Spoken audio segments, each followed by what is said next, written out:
अम्मी अपने कमरे में नहीं है, कहाँ है वो? जवाब क्यों नहीं दे रही मुझे? आपके बाबा ने उन्हें कमरे में बंद कर दिया है।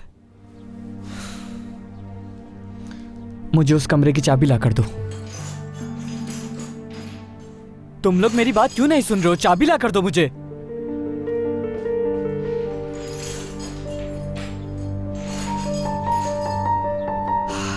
ये सब सादिया की वजह से हुआ है, मैं जानती हूँ।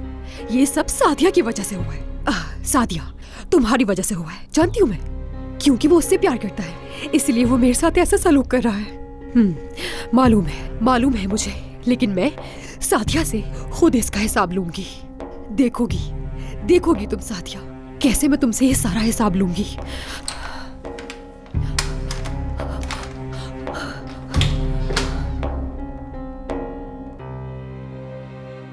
अम्मी? मेरे बेटे।